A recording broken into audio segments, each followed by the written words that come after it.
donc ALA. C'est l'acide arachidonique, blablabla, je sais vraiment pas comment vous le dire. Allô tout le monde et bonne année! Donc, on est officiellement rendu en 2018, c'est quand même assez fou. Et je pense que, bon, je suis pas une fan des résolutions, même si j'ai partagé un article d'Amélie au sujet de 5 principales résolutions qu'on devrait prendre en 2018. Je pense que c'est vraiment des super bonnes idées, donc si vous voulez aller lire cet article-là, je vous le suggère fortement.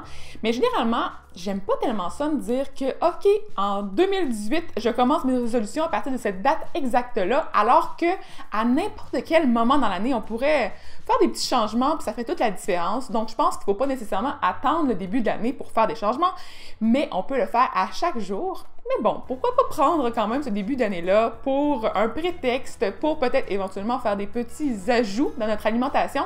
Et aujourd'hui, ce que je voudrais faire, c'est vous partager 5 ingrédients super gagnants qui peuvent être ajoutés dans votre panier d'épicerie à partir de maintenant. Donc, si vous ne le faites pas en ce moment, je vous suggère fortement de manger ces aliments-là parce qu'ils sont très bénéfiques pour notre santé. Donc, si ça vous tente aussi, vous pourriez aller voir sur mon blog, j'ai créé un petit article un peu plus complet avec des photos qui comprennent des idées comment intégrer les divers aliments que je vais présenter dans votre alimentation.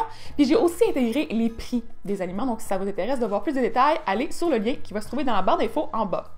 Donc, on va commencer avec le premier ingrédient que peut-être que vous mangez déjà.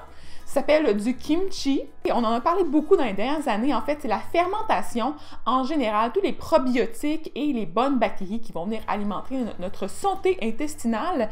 Et ça a des super bons bénéfices aussi pour la santé cardiovasculaire, pour la perte de poids, donc plein de choses qui sont super cool. Et le kimchi, c'est quoi en fait? C'est un condiment qui est coréen. Donc, c'est fait à partir de choux.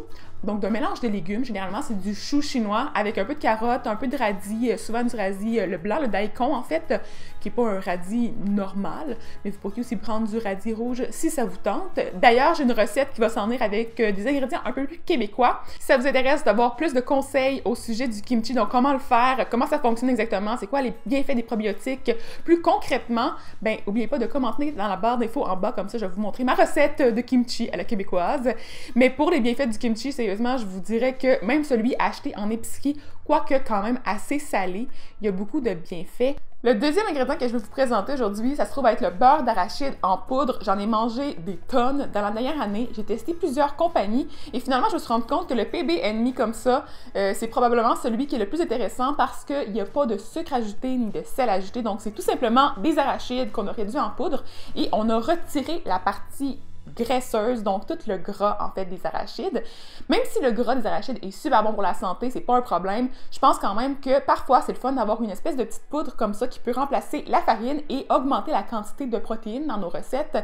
D'ailleurs, j'aime bien l'ajouter dans des muffins, des galettes déjeuner, vous pouvez le mettre dans des barres aussi de protéines un petit peu avec des noix et tout ça. Donc faire un mélange avec la poudre de beurre d'arachide qui met plus de protéines et ajouter quand même des noix qui vont vous donner des bons gras. Et j'aime bien aussi en utiliser dans mon yogourt grec. Donc, juste pour l'assaisonner comme ça, lui donner un petit peu de goût avec un peu de chocolat aussi, c'est vraiment délicieux. Ça goûte comme le Reese. Et dans les smoothies aussi, c'est un élément définitivement gagnant. Donc, si vous avez des idées de recettes qui peuvent être aussi salées, vous pouvez les partager dans la barre d'infos en bas. On va pouvoir s'échanger des petits trucs pour intégrer le beurre d'arachide en poudre dans nos vies.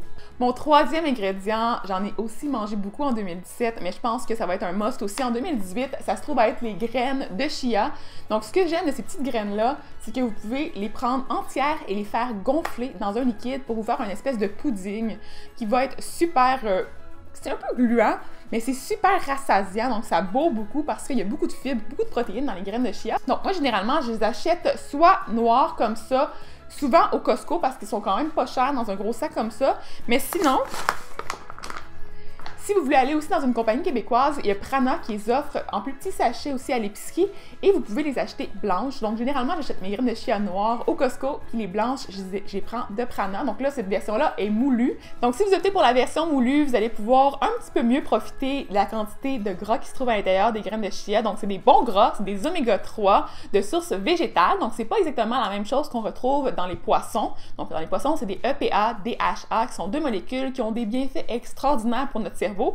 Mais si vous préférez pas manger de poisson, les graines de chia peuvent être intéressantes parce que vous allez pouvoir aller chercher les gras dans la graine et les transformer en petites parties en ces deux molécules-là, donc le EPA, DHA, et avoir des bienfaits sur votre cerveau et sur tout votre corps dans l'entièreté. Et ce qui est le fun avec la version moulue, c'est que vous allez quand même pouvoir aller absorber un petit peu plus les antioxydants qui se cachent dans les graines.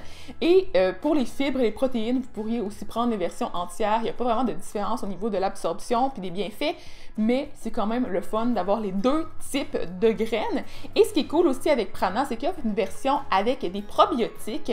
Donc les graines vont avoir été enrobées d'huile de tournesol et il va y avoir des probiotiques qui ont été collés à l'extérieur de celle-ci. Donc à ce moment-là, on va pouvoir profiter aussi des bienfaits des probiotiques sur la santé digestive et en général. Donc tout ce que je vous ai dit tantôt au sujet du kimchi, ben, ça peut être retrouvé aussi dans les graines de chia.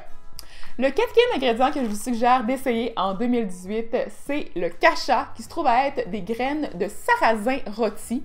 Vous avez sûrement déjà entendu parler du sarrasin en farine, donc dans des galettes de sarrasin par exemple. Mais là, cette version-là, c'est du sarrasin entier et ça a une drôle de petite forme. Peut-être que vous n'avez jamais vu ça, peut-être que vous en avez vu quelque part et que vous ne saviez pas que c'était du sarrasin, mais c'en est bien. Et la version kasha, la différence, c'est que le sarrasin est rôti et en étant rôti, on peut le manger comme ça, sans avoir à le cuire dans de l'eau, parce que normalement, si on achète du sarrasin entier, donc faites pas l'erreur, là, il y a une différence entre le kasha et le sarrasin traditionnel régulier. Il faut faire cuire en fait notre sarrasin, donc un peu comme du riz. Il va falloir le faire mijoter, bouillir, l'utiliser dans une préparation qui va être cuite. Mais avec le kasha, on peut le manger comme ça, directement, si ça vous tente. Bon, c'est peut-être pas très très bon, toute seule, comme ça. Ça goûte un peu le grillé. Ça goûte quand même bon, mais c'est pas... On va pas manger le sac comme ça de même, là. C'est pas la meilleure solution du monde. Mais vous pourriez l'utiliser dans des recettes. Par exemple, dans un granola, c'est divin. C'est vraiment super bon. Puis même en garniture pour un smoothie aussi, ça peut être une bonne solution. Et ce qui est cool avec ce produit-là, c'est qu'il contient une bonne quantité de protéines. Et c'est des protéines qui sont généralement assez complètes. Donc, je n'irai pas jusqu'à dire qu'ils sont 100% complètes, autant que le soya ou que la viande. Mais en tout cas, selon mes calculs et selon les calculs de mes collègues, on arrive quand même à un bon ratio des divers acides aminés qui sont contenus dans la protéine, ce qui veut dire qu'elles sont quand même de bonne qualité. Donc ça, c'est une bonne alternative pour tous ceux qui ne mangent pas de viande. Et elles contiennent un petit peu de fibres, un peu de fer aussi. Donc c'est cool encore pour les femmes qui veulent faire attention à leur ligne et qui ont éventuellement des menstruations et des choses comme ça. Donc ça peut être une bonne alternative pour vous. Donc... Le numéro 5 et la dernière chose que je vais vous présenter, c'est quand même un ingrédient qui est un petit peu transformé. Donc, je l'ai mis en dernière position de ma liste parce que c'est sûr que je ne vais pas vous dire de manger juste ça dans votre vie, mais c'est un petit ajout qui peut être le fun, qui peut faire changement, surtout si vous êtes végétalien. Ça se trouve être les protéines végétales texturisées ou TVP. Donc Texturized Vegetable Protein, et c'est fait à base de soya généralement. Ça peut être fait à base d'autres sources de protéines végétales, mais généralement, c'est le soya qui est utilisé pour faire ça. Le procédé est quand même assez complexe, donc je vous avoue qu'on s'éloigne beaucoup du haricot de soya de base, et généralement, je suggère vraiment aux gens d'opter pour les versions les moins transformées possibles, parce que c'est celles qui contiennent le plus de nutriments généralement, et c'est celles qui sont le mieux reconnues aussi par notre corps, parce que là, on ne sait pas trop. Donc, on fait des changements physiques autant importants à un aliment.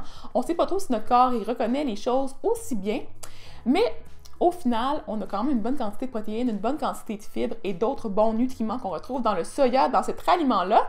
Et juste pour vous dire l'histoire courte, comment c'est fabriqué, en fait, on va faire cuire les haricots de soya, on va les réduire en farine. On va enlever la quantité de gras. Donc là-dedans, on n'a pas beaucoup de gras comparativement dans le haricot de base. On va ensuite extruder le soya, donc la farine de soya qu'on a obtenue. Extruder, c'est un peu comme les pâtes alimentaires. En fait, on va passer la préparation dans un tout petit espace avec une chaleur.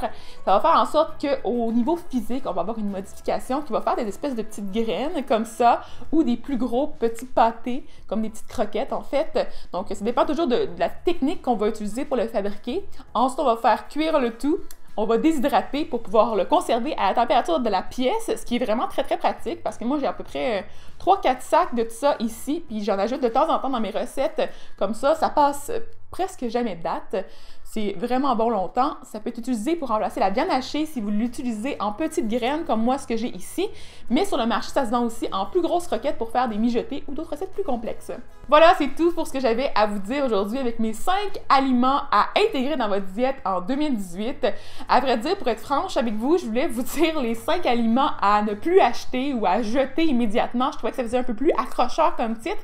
Mais pour être bien franche, j'aime pas tellement ça vous dire de plus manger du tout un aliment, puis vous le savez que j'ai une alimentation qui est quand même plutôt inclusive, donc je mange de pas mal tout, mais à l'occasion, puis ça dépend toujours des quantités, donc peut-être qu'un jour, je vais vous faire une capsule un peu plus catchy comme ça, si ça vous tente. N'oubliez pas de me dire dans les commentaires si ça vous intéresse comme sujet. J'ai aussi une capsule explicative pour vous montrer un petit peu ce qui s'en vient en 2018 sur mes réseaux sociaux et sur YouTube et partout, en fait, sur mon blog aussi.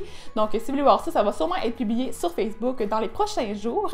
Et j'ai aussi des projets trop cool qui s'en viennent. Donc, n'oubliez pas de me suivre un peu partout. Je vous ai aussi préparé une capsule behind the scene de la photographie culinaire du livre Les Protéines. Donc, j'ai fait ça dans la dernière année. J'ai pas eu le temps de vous le partager, mais là, c'est le moment, donc ça va être en ligne un mercredi, sûrement un mercredi prochain, je suis pas certaine, mais restez à l'affût.